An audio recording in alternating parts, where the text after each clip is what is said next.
Welcome to the Nebraska Soybean Board Weekly Market Roundup. I'm Susan Littlefield here on the Rural Radio Network. This being brought to you by Nebraska soybean farmers and their checkoff. Well, we wrapped up a Friday, the last trading day of the month of September. Hard to believe how fast things flew by, and not such a pretty note when we look at the soybeans. At least we saw some higher numbers finishing out on the corn and the wheat, so much of it associated to what we saw in the stocks report. But then let's look at the bigger picture as well. We know that things look really good in Brazil. Argentina's got their struggles, and then Britain. Some say Great Britain was kind of the dollar saver of the week. We're going to find out all of these details on this week's report. It may be small, but this little bean fuels a lot of power. It powers a food industry as a top source of protein. It's a fuel that powers diesel engines with fewer emissions. It powers a state economy and bottom lines. And it powers the rest of the world as a top Nebraska export. Yeah, it may be small, but we're finding more ways for this little bean to power Nebraska. And welcome back once again. As you can see, joining me, Sue Martin with Ag and Investment, and we've got Darren Frye with Water Street Advisories. And report day, it always makes things interesting. And I was joking earlier that I kind of like watching you guys right after that report comes out and that kind of knee-jerk reaction the markets do, then to see how we finish up at the end of the day. And it definitely made it interesting. And Darren, let's kind of start out with you as you look at these numbers. What was your big takeaway or surprise, shall we say? Well, I think it was on the wheat, first of all. I mean, that was a huge miss. And we see the wheat production going forward here is much less than what the trade expected. And that really was bullish. And we've been looking up in wheat for a lot of different reasons. And we actually made some good gains today. Didn't close on our highs, gave it up, but it was a bullish number. Corn was also bullish, being under where the trade thought it would be as far as ending stocks would go. And I think that's a big deal when you come into next year, is that's your beginning stock number, especially if yields go down from here. We'll get another piece of that puzzle on the October WASDE. But it was a bullish number, and corn did not close near as well as even wheat did. Came way off of its highs. And then the soybeans had a little larger number than the trade was expecting. And obviously they got pummeled here today, closing down over 40 cents a bushel. So I'm not surprised how the beans acted. A little surprised the corn and the wheat didn't hang in there a little bit better. Sue, for you, I'm sure soybeans have got piqued your interest with the drop like they did today. Well, I think that couple things. First off, I think the fact that the USDA basically underestimated the bean crop last year came to the forefront, just like they overestimated corn, and that one came to the forefront today. We'd been expecting corn. We weren't so sure about beans, but on the corn, it certainly does explain why the basis levels have been so strong. And yet it showed a fair amount of corn in on-farm storage yet, which I would say farmers are saying, I'm going to hold it. There's a lot of bin space available this fall. And the end users, especially in the Western Corn Belt, are nervous because they're trying to get a hold of that corn. They need it. Ethanol facilities, for example, are bidding very aggressively, 65 over out of central Nebraska for March delivery, and 40 over coming into today for December delivery, or based off of December futures. But I think what we have to keep in mind is that now the focus shifts from that over to what our yields are doing. And I got to tell you, in Iowa, the yields are fantastic. A kind of a surprise. And I think in the drier areas, what we're finding is no ponding. That's come into play a little bit in those yields. And the other thing is we did have dewy mornings, which is kind of what we had a year ago too, and until maybe more into July. But then we came back with some August rains. So crop to crop, beans have always looked better. I have a feeling that the corn crop is going to disappoint when it gets all said and done. All right, Darren, for you, since Sue talked about what we see in Iowa, how are things looking for you guys?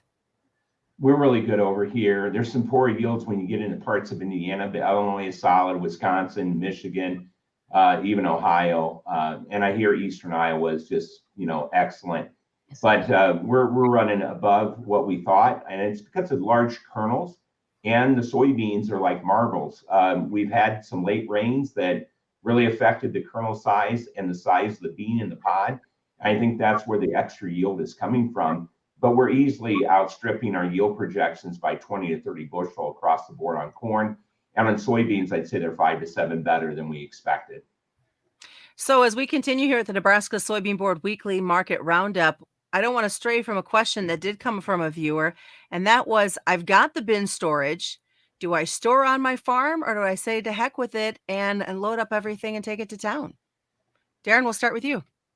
Well, as far as storing it, I don't have a problem with that. I think especially in corn, the basis will get stronger when we get past December. I'm concerned in the east about river levels and the fact that we could have a problem floating barges here eventually, unless we see some of that change here in the near future. So basis could go to pot. So I'm recommending people get basis locked in on anything that moved by the end of the year. But post the end of the year, I mean, as you get into next year, basically really get strong.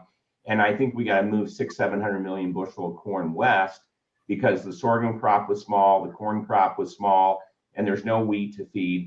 And so the base is going to be incredibly strong out west where Sue is and beyond where she is out west. So if you take a look at this, you might store grain for a basis play, but I think you have to have it hedged at these prices. And soybeans, I'm just flat out bearish all the way around. So I would have it protected, but maybe play the basis game as we get into next year. Sue, what are you telling your clients?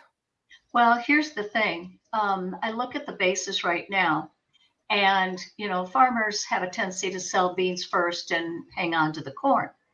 But I've been telling them, if you have, I would have to say, take advantage of the basis they're offering you right now. If you go forward, you have to be expecting a huge increase in the basis. And we've got South American production we have to deal with yet to go through. And so I recommend that they basically move the grain off the combine. In some cases, you can get pretty close to 7.5, depends on where you're at. I would suspect this report today would have helped the cause a little bit.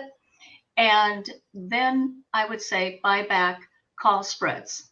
And now that's not going to help you if the basis increases down the road, but it'll have you there if the markets go higher. If the markets don't go higher and South America produces a good corn crop, then you aren't going to have to be so worrisome you've captured that basis.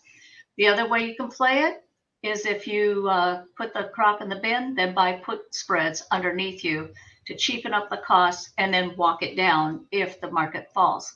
But I think that we're going to be so focused on South American production now. And I would think this September or October report, supply demand, I'm wondering if we won't see the beans uptick just a touch in yield, but the corn downticks in that report. I just am hearing too much. Nebraska's a real kicker. I mean, I'm hearing the yields very disappointing in Nebraska, even on soybeans irrigated. Yeah, it is not. Just from the few farmers I've talked to, the struggle is here, and the key word they all using is volatility. And Mother Nature was not nice to them throughout this whole growing season. But now I understand Argentina has got the same kind of growing struggles that we have had here in Nebraska and parts of Iowa and South Dakota. Yes, they do. And because of that, they're thinking they're going to garner some corn acres and put them into soybeans. You've also got 3 million more hectares of bean acres coming out of Brazil. And so, we just have to give this market some time here. But I can't emphasize enough how important the Brazilian situation and Argentina, but the Brazilian situation is going to be. The soy dollar out of Argentina really stole some thunder from us, and also stole it from Brazil as well, as they sold over 60 cargoes of beans through the month of September to China. But I think that as we go forward, if the USDA underestimated usage this past old crop season, then I'm wondering how good they're going to be on our usage going forward, because I think we're going to have tremendous usage for ethanol demand, biofuels. I think we're going to have very good demand. Darren, we were talking before we started this program about Great Britain, and I had seen a couple comments that said, "Oh, Great Britain did it. They helped to save and rally within the dollar when they came up with their whole new currency situation." What are you thinking, and how does that tie back to U.S. agriculture? Well, the currency market over there has been going down. The British pound has been falling, and then they came out and they tightened, they raised interest rates. And instead of the British pound going up, it fell some more. And a couple of days later, they had to ease by doing a little QE and putting some money in the system. And I think we are really close to having a real problem there. And, currencies are a huge market. They just dwarf the bond and the equity markets put together. It's over a 2.4 quadrillion type of market. So we're talking $2,400 trillion. And usually you see other countries step in and help out, but nobody stepped in. And they had a payment or a balance payment crisis going on where things were out of balance. They couldn't pay their bills. And so a guy has to be concerned about some of these cracks that are in the economy. It's much like back in 2008 with Bear Stearns and then Lehman, how things got. And I think we could be seeing some of that in countries like Japan and Great Britain, the euro currency, and the dollar is just taking other countries down. I mean, the strength of our dollar is really making costs of buying domestic products really high, and inflationary concerns are really growing around the world, more so than here. So I think we got some real issues ahead of us in the macro picture. I think it's going to make things interesting as we continue through harvest and head into the winter months. Well, I appreciate both of you joining us this week. It went extremely fast, this week's report. Thank you. Thank you, Susan. As we always want to remind folks, commodity futures and options do involve a substantial risk of loss that aren't suitable to all investors. And that's this week's Nebraska Soybean Board Weekly Market Roundup as we wrap up the month of September, is what I was trying to say.